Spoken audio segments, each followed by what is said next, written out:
So hello viewers, welcome back to our channel GME. और आज की क्लास में हम पढ़ेंगे क्लास 9th का chapter number 3, electoral politics. Elections क्या होते हैं, किस तरह कंडक्ट किए जाते हैं, और पॉलिटिक्स क्या होती है। ठीक है, और जब इलेक्शन और पॉलिटिक्स एक साथ आ जाए तो फिर कैसे हमारा देश गवर्न करता है या कैसे हमारा देश चलता है, वो हम आज के चैप्टर में डेप्थ से जानेंगे। ठीक है, तो हमारा फर्स्ट थिंग जो आज हम इस चैप्टर में पढ़ेंगे, सबसे पहले हम जानेंगे इलेक्शंस क्या होते हैं। ठीक है, in this chapter we will be learning how the representatives are elected. हम पढ़ेंगे कि कैसे हमारे रिप्रेजेंटेटिव सिलेक्ट किए जाते हैं। The chapter begins with the description of why elections are necessary and useful in a democracy. इस चैप्टर में हम पढ़ेंगे कि इलेक्शंस जरूरी क्यों है और क्या इसका इस्तेमाल किया जाता है डेमोक्रेसी में। Then it further explains how electoral competition among parties serves the people. Then हम जानेंगे कि जो दो पार्टी के बीच में इलेक्टोरल कंपटीशन रहता है ना, ये कैसे लोगों को सर्व करता है। ठीक है, क्या ये अच्छा होता है या नहीं होता। इलेक्शन जो इलेक्टोरल कंपटीशन है, ये होना चाहिए या नहीं होना चाहिए। उसके बाद the basic idea that this chapter tries to convey is to distinguish between the democratic elections from non democratic election. और इस चैप्टर में हम जो बेसिक आइडिया जो हम क्लियर करेंगे वो ये है कि डेमोक्रेटिक इलेक्शंस क्या होते हैं और नॉन डेमोक्रेटिक इलेक्शंस क्या होते हैं और इन दोनों के बीच में अंतर क्या होता है। ठीक है, so our first topic is why elections. Elections होते क्यों है, क्यों जरूरी है इलेक्शंस। बिना बिना इलेक्शन के क्या हमारा देश चल नहीं सकता? ऑफ कोर्स चल सकता है। इज इट ट्रू और not? Tell me in the comment section, क्या हमारे देश बिना इलेक्शन के चल सकता है या नहीं चल सकता। Firstly, elections can lead to changes in the policy of the government. Elections ना कि जो गवर्नमेंट की पॉलिसीज है उसमें चेंजेस ला सकते हैं। ठीक है, गवर्नमेंट जो है इलेक्शन के अकॉर्डिंगली अपनी पॉलिसीज चेंज करती है। ठीक है, if people are not happy with the working of the existing government, they can change the government. अगर लोग खुश नहीं है ना किसी भी existing government के काम से, अगर मान लो कोई XYZ गवर्नमेंट अभी गवर्न कर रही है देश को, ठीक है, और हमारी जनता उस काम से खुश नहीं है, उस गवर्नमेंट से खुश नहीं है, तो हमारे पास राइट है कि हम उस गवर्नमेंट को चेंज कर सकते हैं इन द नेक्स्ट इलेक्शंस। उसके बाद the party that backs the majority of the seats in the Lok Sabha और the state legislative assembly forms the government. जो भी पार्टी ज्यादा मेजोरिटी गेट करती है लोकसभा में या फिर स्टेट लेजिस्लेटिव असेंबली में, वो उसे चांस मिलता है अपनी गवर्नमेंट लाने का या अपनी गवर्नमेंट चलाने का। ठीक है, अब देखते हैं हम कांग्रेस की बात। अब हम हरियाणा में 1987 में जो इलेक्शंस हुए थे ना उसके बारे में जानेंगे। The Congress party has lead the government since 1982। जो कांग्रेस है वो 1982 से दोबारा से अपनी मेजोरिटी उसने गेट करनी शुरू कर दी और पार्टी जो है वो काम में आने लगी। ठीक है, मतलब मोस्टली फेम उसे मिल गया दोबारा से, किसे? कांग्रेस पार्टी को। अब क्या होता है, अपोजिशन लीडर चौधरी देवीलाल, नाम याद रखना, opposition leader Chaudhary Devilal led a movement Nyaya Yudh and formed a new party. जो इनके अपोजिशन थे ना, हर एक पार्टी का एक अपोजिशन तो रहता ही है। ठीक है, अगर कोई सपोर्टर है तो साथ में ओप्रेसर भी होगा हर चीज का।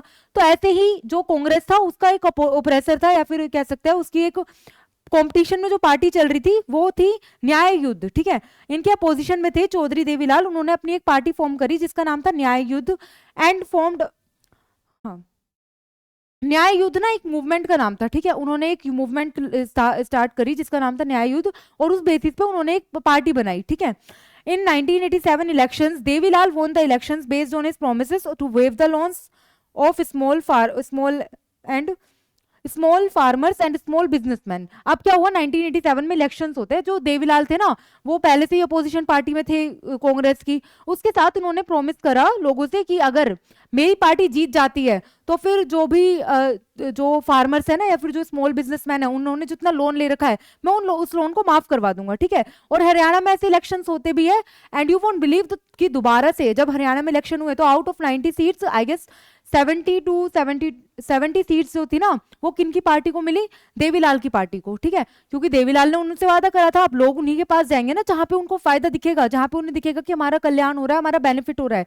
तो ऐसे ही लोगों ने उनकी बातों में आकर उन्हें वोट दे दिया और ये जीत जाते हैं इलेक्शन। कौन से इलेक्शन जीते? 1987 के इलेक्शंस। लेकिन उसके बाद क्या होता है, the sitting chief minister resign. तो उस समय जो चीफ मिनिस्टर थे उन्होंने रिजाइन कर दिया। The newly elected members of legislative assembly of Lokdal choose Devilal as the chief minister. अब क्योंकि जो उस समय गवर्नमेंट चल रही थी वो रिजाइन हो चुकी है तो वहां के चीफ मिनिस्टर भी हट गए, तो अब चीफ मिनिस्टर कौन बनते हैं? मिस्टर देवीलाल। ठीक है, ये थी इलेक्शंस की बात। अब ये जो इलेक्शंस हुए ये हुए तो डेमोक्रेटिकली थे, लेकिन उसके बाद 4 साल बाद दोबारा से कांग्रेस आई और उसके बाद से जो ये वाली पार्टी इन्होंने फॉर्म करी थी देवीलाल की पार्टी वो वापस से फॉल डाउन हो गई। ठीक है, अब ये पार्टी जीती क्यों थी? इनके प्रोमिसेस के बेसिस पर। अब आपने एक चीज नोटिस करी कि कैसे गवर्नमेंट की पॉलिसीज चेंज होती रहती है जब इलेक्शंस नजदीक आते हैं, ठीक है। कोई गवर्नमेंट अगर फेवर में है तो कब चीजें बदल दे या कब झूठे वादे कर दे, वी डोंट नो, ठीक है। ऐसा ही हुआ था 1987 के इलेक्शंस के टाइम पे भी, और ऐसा होता भी है आज के टाइम पे भी। यही होता है कि जब इलेक्शंस नजदीक आते हैं तो गवर्नमेंट अपनी पॉलिसीज चेंज करती रहती है, ठीक है। अब पढ़ेंगे हम why do we need a election, हम इलेक्शन की जरूरत क्यों है, ठीक है। The mechanism by which people can choose their representatives at a regular intervals and change them if they wish to is called election. जब हम लोग कोई रिप्रेजेंटेटिव चूज करें, ठीक है, अपनी मर्जी से, और फिर उस रिप्रेजेंटेटिव को राइट दे देश को गवर्न करने का, उस चीज को या उस प्रोसेस को बोला जाता है इलेक्शन, ठीक है। During election the voters make many following choices. जो वोटर्स होते हैं ना, वो ये सब चॉइसेस उनके पास होती है इलेक्शंस के टाइम पर। सबसे पहले they can choose who will make the laws for them. Voters यानी कि हम लोग चूज कर सकते हैं कि हमारे लिए कानून कौन बनाएगा, ठीक है। They can choose who will form the government and take major decision. हम लोग चूज कर सकते हैं, यानी कि वोटर्स चूज कर सकते हैं कि हमारे लिए मेजर डिसीजन कौन लेगा। दे can choose the party whose policies will guide the government and law making। ये उस पार्टी को ज्यादा वोट दे सकते हैं, यानी कि हम लोग उस पार्टी को ज्यादा वोट देकर जिता सकते हैं जिस पार्टी के लिए हम चाहते हैं कि वो पार्टी हमारा देश गवर्न करे, ठीक है। तो एक तरह से वोटर्स के पास काफी सारी पावर आ जाती है इलेक्शंस के टाइम पर, और होती भी है। अब हम पढ़ेंगे what makes an election democratic. किस चीज से हम ये कह सकते हैं कि इलेक्शन जो है वो डेमोक्रेटिकली हो रहे हैं, यानी कि लोगों द्वारा हो रहे हैं इलेक्शन। सबसे पहले minimum condition of a democratic election, ये चीजें होनी चाहिए, तब हम कह सकते हैं कि इलेक्शन जो है डेमोक्रेटिकली हुए हैं। क्या क्या चीजें? Everyone should be able to choose, हर किसी के पास अधिकार होना चाहिए चूज करने का। Everyone should have one vote and every vote should have equal value. हर किसी के पास वोट देने का अधिकार होना चाहिए और हर वोट की एक वैल्यू होनी चाहिए, ठीक है। There should be something to choose from, parties and candidates should be free to contest election. हमारे पास चॉइसेस होनी चाहिए, ठीक है, और पार्टीज और कैंडिडेट्स के पास जो पावर है या फिर जो राइट है to choose any elected leader, वो राइट होना चाहिए, ठीक है। हमारे पास एक तरह से राइट होना चाहिए अपने लीडर चुनने का, ठीक है। तो इस बेसिस पे हम कह सकते हैं कि जो इलेक्शन है वो डेमोक्रेटिकली हुआ है। उसके अलावा the choices should be offered at regular intervals. Elections must be held regularly after 5 years। हमारे पास ना इंटरवल्स के अकॉर्डिंगली चॉइसेस होनी चाहिए, यानी कि हर टाइम पीरियड के बाद we should have the right to elect our leaders again and again. बार बार हम अपने लीडर्स को चुन सकते हैं। बार बार से मतलब ये नहीं कि हर 2 साल में, बार बार से मेरा मतलब है हर 5 साल में एक बार इलेक्शंस होने चाहिए, ताकि अगर हमें करंट पार्टी में कोई दिक्कत लग रही है तो हम उस पार्टी को चेंज कर सके, ठीक है। और ये अगर बना रहेगा तो एक तरह से गवर्नमेंट को ना मोटिवेशन भी मिलती रहेगी टू वर्क हार्ड। अगर ये चीज ही नहीं रहेगी तो गवर्नमेंट भी बोलेगी कि हम तो फिक्स है ना, हम क्यों अच्छा भला देखे, वो फिर अपना ही भला देखेंगे, ठीक है। तो इसलिए हर रेगुलर इंटरवल में इलेक्शंस होने चाहिए। उसके अलावा the candidate preferred by the people should get elected. जिसको ज्यादा मेजोरिटी से जीता है ना जो इंसान, उसे ही इलेक्ट किया जाना चाहिए। उसके अलावा election should be conducted in a free and fair manner. Election जो है वो तमीज में और फ्री और फेयर मैनर में कंडक्ट किए जाने चाहिए। कभी भी धोखाधड़ी करके इलेक्शंस नहीं जीतने चाहिए। उसके अलावा ना ही इलेक्शन करवाने चाहिए धोखाधड़ी में रखकर, ठीक है। और लीडर वही इलेक्ट होना चाहिए जिसे ज्यादा मेजोरिटी मिली है, गलत तरीके से लीडर इलेक्ट नहीं होना चाहिए। और ये सब चीजें होगी तभी हम कह सकते हैं कि इलेक्शन कंट्री में जो इलेक्शन हुए ना वो डेमोक्रेटिकली हुए हैं, ठीक है। अब हम पढ़ेंगे is it good to have a political competition. क्या पॉलिटिकल कॉम्पिटिशन होना अच्छा है? क्योंकि देखा होगा ना आपने, करंट पार्टी अगर कोई चल रही है तो उसके अपोजिशन में कितनी सारी पार्टीज खड़ी हो जाती है, ठीक है। तो क्या ये कंपटीशन अच्छा है हमारे देश के लिए या हमारी गवर्नमेंट के लिए? इज इट गुड और नॉट? अब हम वो पढ़ेंगे। Elections are all about political competition. देखो इलेक्शंस हो रहे हैं तो मतलब कंपटीशन तो होगा, क्योंकि कई सारी चॉइसेस होते हैं ना, उसी में से हम एक इलेक्ट करते हैं। देखो इलेक्शंस क्लासरूम में भी होते हैं। जब क्लासरूम में मॉनिटर बनता है तो उस समय भी कई सारी चॉइसेस हम टीचर्स हमें देते हैं। Then we have to vote और इलेक्ट वन, ठीक है। जिसे भी मेजोरिटी मिलती है वो इलेक्ट हो जाता है और फिर वो मॉनिटरिंग के लिए काम करता है, ठीक है। ऐसे ही कंट्री के लिए जब हम रिप्रेजेंटेटिव चुनते हैं तो वो भी इसी तरीके से चुनते हैं, जिसको भी मेजोरिटी मिलती है वो जीत जाता है। अब देखो कॉम्पिटिशन तो रहेगा ना, जब एक पार्टी खड़ी है तो उसके साथ में अपोजिशन पार्टी भी खड़ी है। एक चाहेगी मैं जीतूं, दूसरी चाहेगी कि मुझे जीतना चाहिए। तो इसको देखो इलेक्शंस हो रहे हैं तो ये कॉम्पिटिशन तो रहेगा, ठीक है। Competition takes various form. अब कंपटीशन कई तरह से हो सकता है। Must obvious form is competition among political parties. सबसे मेन जो हम देख रहे हैं ना, देख सकते हैं आजकल, वो है कंपटीशन पॉलिटिकल पार्टीज के बीच में कंपटीशन। वो दोनों आपस में किसी डिबेट कहीं पे अगर बैठे हैं ना तो वो डिबेट ही काफी है उनके कंपटीशन को दिखाने के लिए, ठीक है। वो दिख जाता है, बात करने के तरीके से दिख जाता है that they are opposition parties, ठीक है। और at the constituency level it takes the form of competition among several candidates. Constituency के लेवल पर देखा जाए तो कई सारे कैंडिडेट्स खड़े होते हैं, उनमें से एक इलेक्ट हो रहा होता है। तो उस समय जितनी भी पार्टीज, जितने भी लोग आपको दिखेंगे ना कैंडिडेट्स, वो कहीं ना कहीं अपोजिशन में ही है, ठीक है। तो एक तरह से वहां पे भी कॉम्पिटिशन चल रहा है। If there is no competition election will become pointless. और अगर कॉम्पिटिशन नहीं रहेगा तो क्या फायदा इलेक्शन का? जब चॉइसेस ही नहीं रहेगी, लोग ही नहीं रहेंगे, तो फिर क्या फायदा इलेक्शन का? एक ही लीडर रहेगा देन देयर, तो उसे हम कह नहीं सकते कि इलेक्शन हो रहा है।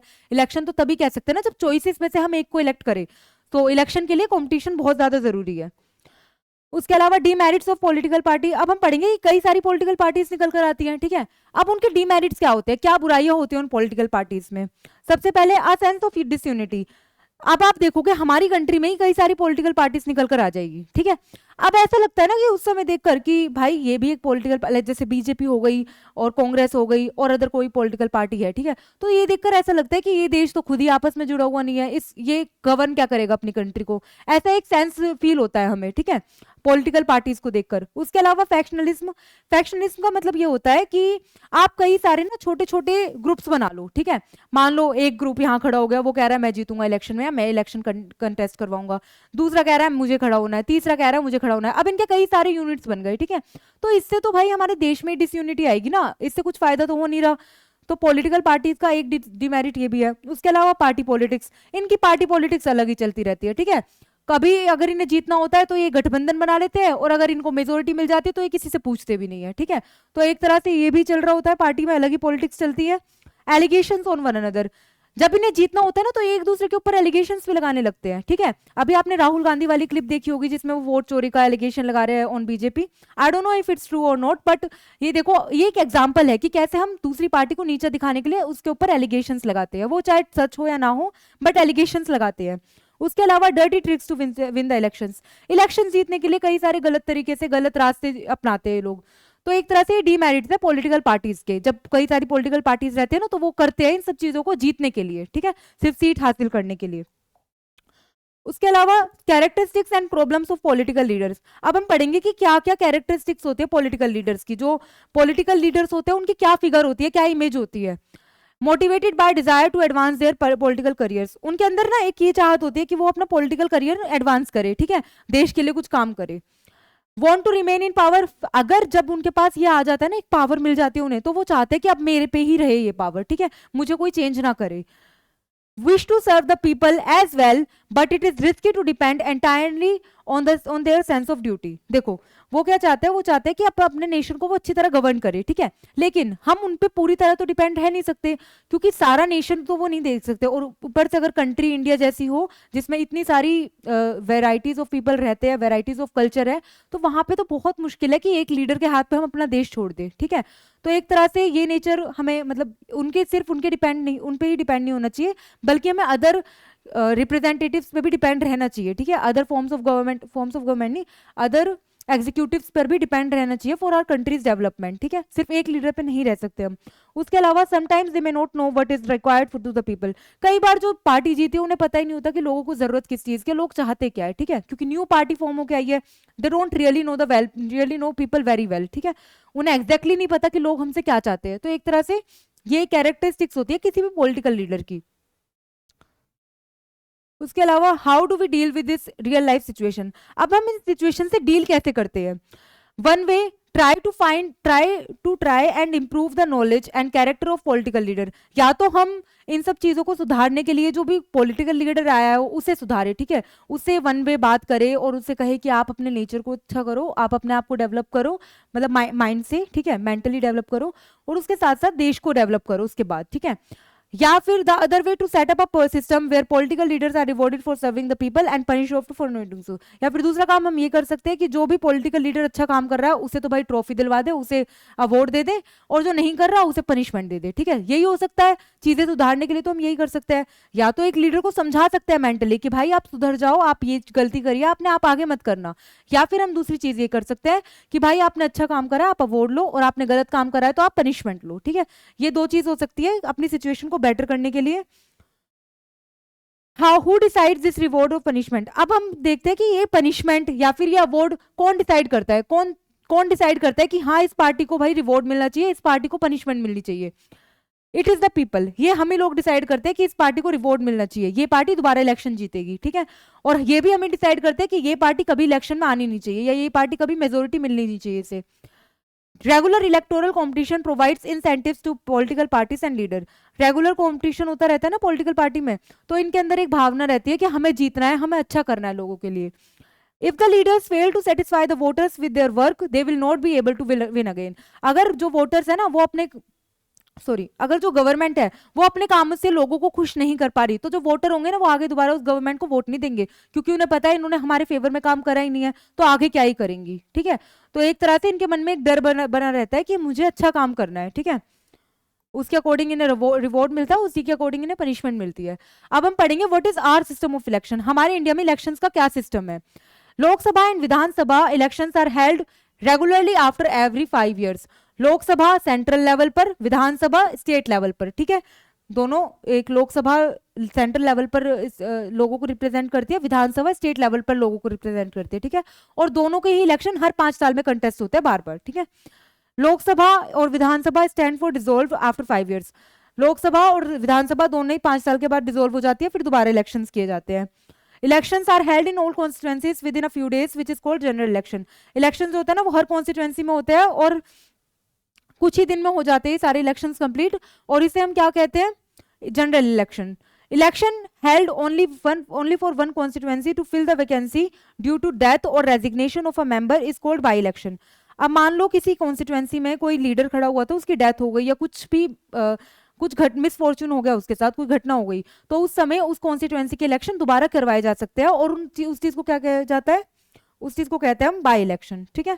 जब किसी भी कैंडिडेट की डेथ हो जाए उस समय उसी एक कॉन्स्टिट्यूएंसी के इलेक्शन दोबारा करवाए जाते हैं, ठीक है। पूरी कॉन्स्टिट्यूएंसी मतलब सभी के नहीं, सिर्फ एक उस कॉन्स्टिट्यूएंसी के। इलेक्टोरल कॉन्स्टिट्यूएंसीज, अब हम पढ़ेंगे कॉन्स्टिट्यूएंसीज होती क्या है, इलेक्टोरल कॉन्स्टिट्यूएंसीज किसे कहते हैं हम। In our country we follow an area based system of representation. हमारी कंट्री में ना हम एक एरिया बेस्ड सिस्टम फॉलो करते हैं, जिससे हम लोगों को लेते हैं, ठीक है। वहां से हम लोगों को सिलेक्ट करते हैं, जो लोग आके सेंट्रल लेवल पर और स्टेट लेवल पर अपनी कॉन्स्टिट्यूएंसी को प्रेजेंट करते हैं, ठीक है। जैसे कि the country is divided into different area और for purpose of election. Country को ना कई सारे छोटे छोटे भागों में बांट दिया जाता है इलेक्शंस के पर्पस के लिए, ठीक है। These areas are called electoral constituencies. और इन्हीं छोटे छोटे एरिया को क्या बोला जाता है, कॉन्स्टिट्यूएंसीज। जैसे देखो अहमदनगर एक कॉन्स्टिट्यूएंसी हो गई, ठीक है। बीद एक कॉन्स्टिट्यूएंसी हो गई, परभानी एक हो गई, ठीक है। हिंगोली एक हो गई, नंदेद एक हो गई, लतूर एक हो गई, ठीक है। ऐसे कर करके ना कई सारी कॉन्स्टिट्यूएंसीज हमारे देश में है। Total I guess it's about 543 constituencies, may be 543, हाँ 543 कॉन्स्टिट्यूएंसीज है इंडिया में, ठीक है। उसके बाद कॉन्स्टिट्यूएंसीज मतलब छोटे छोटे एरिया में डिवीजन जो कंट्री की गई है, ठीक है, क्षेत्र वाइज कह सकते हैं हम इसे। The voters who live in an area elect one representatives. जो भी वोटर्स उस एरिया में रह रहे हैं वो एक रिप्रेजेंटेटिव को चुनते हैं, ठीक है। फिर वो रिप्रेजेंटेटिव आकर नेशनल लेवल पर या फिर स्टेट लेवल पर अपनी कॉन्स्टिट्यूएंसी को प्रेजेंट करता है, ठीक है। मान लो जलना एक जगह है, ठीक है, ये कॉन्स्टिट्यूएंसी है, इसमें लोगों ने एक लीडर को इलेक्ट करा, तो वो या तो लोकसभा में अपनी कॉन्स्टिट्यूएंसी को रिप्रेजेंट करेगा या फिर विधानसभा में, ठीक है। अपनी कॉन्स्टिट्यूएंसी को नेशनल लेवल पर या स्टेट लेवल पर रिप्रेजेंट करते हैं ये लोग। कौन, कॉन्स्टिट्यूएंसी में जो भी जीतता है, जो भी जनरल इलेक्शन में जीतता है वो लोग। अब देखते हैं नेशनल लेवल पर कॉन्स्टिट्यूएंसीज कैसे डिवाइड होती है। Lok Sabha elections country is divided into 543 constituencies. मैंने आपको अभी बताया था लोकसभा लेवल में क्या होता है, कंट्री को ना 543 पार्ट्स में डिवाइड कर दिया जाता है, ऐसे छोटे छोटे पार्ट्स में, मैंने आपको जैसे पिछली वाली क्लिप में दिखाया था, ठीक है। Representatives elected from one each constituencies is called a member of parliament और एमपी। हर एक कॉन्स्टिट्यूएंसी से एक एक जो इलेक्टेड मेंबर होता है ना, मान लो 543 कॉन्स्टिट्यूएंसीज है, उनसे जितने भी एक एक मेंबर निकल कर आएंगे, यानी कि 543 मेंबर जो निकल कर आएंगे वो किस में जाएंगे, सारे लोकसभा में, ठीक है। जिन्हें हम क्या बोलेंगे, किस नाम से भी जान सकते हैं हम उन्हें, मेंबर ऑफ पार्लियामेंट यानी या फिर एमपी, ठीक है। अगर ये तो हो गया नेशनल लेवल पर, ठीक है, पूरे सेंट्रल लेवल पर जब बात की जा रही है, लोकसभा की बात की जा रही है। अब वहीं जब इलेक्शन होते हैं स्टेट लेवल पर, ठीक है, सबसे पहले सेंट्रल आता है ना, फिर उसके नीचे आता है स्टेट लेवल। अब स्टेट लेवल पर स्टेट को डिवाइड कर दिया जाता है specific number of assembly constituencies. State को फिर डिवाइड कर दिया जाता है, स्टेट के अंदर ही ना कई सारी कॉन्स्टिट्यूएंसीज निकाल दी जाती है, ठीक है। अब उन कॉन्स्टिट्यूएंसीज में से जो भी इलेक्टेड रिप्रेजेंटेटिव इज कॉल्ड, जो भी इंसान जीत कर आता है ना, उसे हम क्या कहते हैं, एमएलए। जो भी एक कॉन्स्टिट्यूएंसी से निकल कर आया, दूसरी कॉन्स्टिट्यूएंसी से निकल कर आया, मान लो एक स्टेट के अंदर अगर 72 कॉन्स्टिट्यूएंसीज है तो 72 मेंबर्स निकल कर आएंगे। फिर वो जो मेंबर्स होंगे ना, वो क्या करेंगे, वो कहलाएंगे मेंबर ऑफ लेजिस्लेटिव असेंबली। उन्हें हम क्या कहेंगे, MLA, member of legislative assembly. ये किस चीज के मेंबर है, ये लेजिस्लेटिव असेंबली के। Each parliamentary constituencies has with in its several assembly constituencies. अब क्या होता है, हर पार्लियामेंट्री कॉन्स्टिट्यूएंसीज के अंदर ना अपने अलग अलग कॉन्स्टिट्यूएंसी को रिप्रेजेंट करने के लिए मेंबर्स होते हैं, ठीक है। हर मेंबर अपनी अपनी कॉन्स्टिट्यूएंसी को क्या करता है, प्रेजेंट करता है। अब हम पढ़ेंगे विलेज लेवल पर। अब हमने पढ़ा सबसे पहले सेंट्रल यानी कि नेशनल लेवल पर, फिर हमने पढ़ा स्टेट लेवल पर। नेशनल लेवल पर क्या होता है, MPs, member of parliament. State level पर होता है MLA, member of legislative assembly. अब हम पढ़ेंगे विलेज लेवल पर या फिर लोकल लेवल पर। विलेज लेवल पर क्या होता है, ईच विलेज और town is divided into several wards like constituencies. हर एक गांव को डिवाइड कर दिया जाता है कि छोटे छोटे पार्ट्स में, ठीक है, जिन्हें हम क्या कहते हैं, अभी तक हम कॉन्स्टिट्यूएंसीज कह रहे थे, लोकल लेवल पर इसे हम कहते हैं वार्ड्स, ठीक है। Division of town into small constituencies is called wards. Each ward elect one member of the village of the urban local body. और हर जो वार्ड होता है ना, उसमें से एक मेंबर को इलेक्ट किया जाता है जो कि अपने एरिया को रिप्रेजेंट करता है, ठीक है।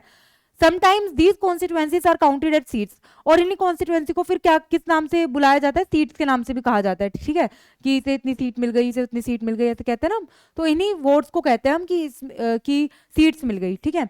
Each constituencies represent one seat in the assembly. Her constituency जो है ना, एक सीट को रिप्रेजेंट करती है अपनी असेंबली के अंदर, ठीक है। आपने देखा होगा जब इलेक्शंस होते हैं तुम्हारे स्टेट लेवल पर, तो वो कॉन्स्टिट्यूएंसीज को रिप्रेजेंट करते हैं। वो जो कॉन्स्टिट्यूएंसी के मेंबर होते हैं ना, उसमें भी एक इलेक्शन होते हैं जिसे हम विलेज लेवल के इलेक्शन कहते हैं। उसमें जो मेंबर निकल कर आते हैं ना, वो होते हैं, हाँ, उन्हें वो होते हैं विलेज लेवल पर जो सिलेक्ट होकर आते हैं, ठीक है, वार्ड से निकल कर आते हैं। अब उसके बाद each constituency presents one seat इन असेंबली। और हर कॉन्स्टिट्यूएंसी की एक एक सीट होती है असेंबली के अंदर, ठीक है।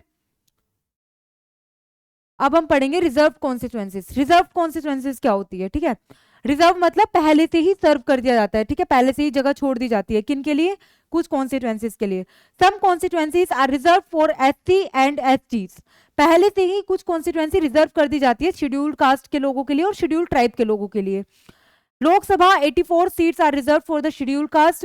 लोकसभा में 84 सीट किसके लिए रिजर्व कर दी जाती है, शेड्यूल्ड कास्ट के लोगों के लिए। और वहीं 47 सीट किसके लिए रिजर्व की जाती है, शेड्यूल्ड ट्राइब के लोगों के लिए, ठीक है। ये कब से होना शुरू हुआ है, 1 सितंबर 2012 के बाद से, ठीक है। 84 सीट्स किसके लिए, एससीज के लिए, और 47 सीट्स किसके लिए, एसटीज के लिए। ये चीज आप याद रखना। उसके बाद this system of reservation was also extended at district and local level. और इसी रिजर्वेशन के सिस्टम को ना लोकल लेवल पर भी एक्सटेंड कर दिया। पहले तो भाई नेशनल पे था, फिर स्टेट पे आया। अब जो डिस्ट्रिक्ट लेवल के इलेक्शंस होते हैं या फिर जो विलेज लेवल के इलेक्शंस होते हैं ना, उसमें भी ये सिस्टम एक्सटेंड कर दिया कि भाई यहाँ पे भी सीट रिजर्व करी जाएगी एससी के लिए और एसटी के लिए। In many states seats in rural and urban. Rural में इलेक्शंस को बोलते हैं पंचायत, यानी कि गांव के एरिया में पंचायत बोलते हैं, और शहर के एरिया में म्यूनिसिपैलिटीज या फिर कॉर्पोरेशंस बोलते हैं, ठीक है। उनमें भी ओबीसीज के लिए भी सीट रिजर्व है, ठीक है, एससी एसटी प्लस ओबीसी। उसके अलावा similarly 1/3 of the seat are reserved in rural and urban local bodies for women. Women के लिए कितनी सीट्स रिजर्व है, 1/3 सीट किसके लिए रिजर्व है, वुमेन के लिए। किसमें, रूरल इलेक्शंस में या फिर अर्बन इलेक्शंस में। के बाद अब हम पढ़ेंगे वोटर्स लिस्ट क्या होती है, ठीक है। जितने भी लोग वोट कर सकते हैं उसकी जो लिस्ट निकल कर आती है उसे हम कहते हैं voters list. The list of those who are eligible to vote is prepared much before the election. और ये जो लिस्ट होती है ना, वो पहले से निकल कर आ जाती है। जब इलेक्शन होने वाले होते हैं ना, उससे बहुत पहले ही लिस्ट पहले ही प्रिपेयर हो जाती है। The list is officially called the electoral roll. इस लिस्ट को या तो हम इलेक्टोरल रोल कह सकते हैं या फिर इसे हम वोटर्स लिस्ट के नाम से भी जानते हैं। First condition of a democratic election, अगर इलेक्शन डेमोक्रेटिकली करवाना है तो उसकी पहली शर्त क्या है, everyone should get an equal opportunity to choose representative. हर किसी के पास एक अधिकार होना चाहिए अपने रिप्रेजेंटेटिव को चूज करने का। All adult citizen of 18 years and above can vote in an election. जितने भी लोग 18 साल से ऊपर के वो सब इलेक्शंस में पार्टिसिपेट कर सकते हैं। Every citizen has the right to vote regardless of her caste, religion और जेंडर। हर किसी के पास वोट करने का अधिकार है, नो मैटर उसकी क्या कास्ट है, क्या जेंडर है, इट डजंट मैटर, ठीक है, बट उसके पास वोट करने का अधिकार है। A complete revision of the list takes place after every 5 years. और जब इस लिस्ट को दोबारा रिवाइज किया जाता है ना, वो हर 5 साल में किया जाता है. क्यों? क्योंकि जनरल इलेक्शन कब होता है? हर 5 साल में. तो इस वजह से लिस्ट को भी हर 5 साल में रिवाइज किया जाता है एक बार. A new system of election photo identity card has been introduced. एक नया सिस्टम इंट्रोड्यूस करा गया है जिसका नाम है election photo identity card. But the card is not yet compulsory for voting. लेकिन इसकी कोई जरूरत नहीं है वोटिंग के लिए, मतलब वोटिंग करनी है आपको तो इसको लाने की कुछ खास जरूरत नहीं है, but it is needed. Voters can show many other proofs और identity like the ration card और द ड्राइविंग लाइसेंस. अगर उन्हें वोट देनी है ना तो वो कई सारे जो भी जनरल कार्ड्स होते हैं वो भी दिखा सकते हैं, जैसे आधार कार्ड, राशन कार्ड या फिर ड्राइवर्स लाइसेंस. ठीक है, इन चीज को देखने के बाद भी आप वोट करने के लिए एलिजिबल हो. ठीक है, जरूरी नहीं है कि आपको ये इलेक्शन फोटो आइडेंटिटी कार्ड ही लाना पड़ेगा. उसके बाद नॉमिनेशन ऑफ द कैंडिडेट. अब हम पढ़ेंगे जो कैंडिडेट्स हैं ना उनको नॉमिनेट कैसे किया जाता है, किस बेसिस पे कैंडिडेट को इलेक्ट किया जाता है. Anyone who can be a voter of voter can also become a candidate in election. जो भी इंसान वोटर है ना वो इलेक्शन में खड़ा भी हो सकता है. कैसे? Difference of age to be continued with to be a candidate the minimum age is 25 years and for voter is 18 years. अगर आपको इलेक्शन में पार्टिसिपेट करना है, अगर आप वोट डालने जा रहे हो तो आपकी मिनिमम एज होनी चाहिए 18 साल. लेकिन अगर आप इलेक्शन में खड़ा होना चाहते हो तो आपकी मिनिमम एज कितनी होनी चाहिए? 25 साल. Political parties nominate their candidate. जो पॉलिटिकल पार्टीज होती है ना वो अपने कैंडिडेट्स को खड़ा करती है. ठीक है, वो अपने कैंडिडेट्स को इलेक्ट मतलब सामने लाती है और फिर बोलती है कि इसे वो आप वोट दो. उसका प्रचार वो करती है. कौन करती है? Political parties.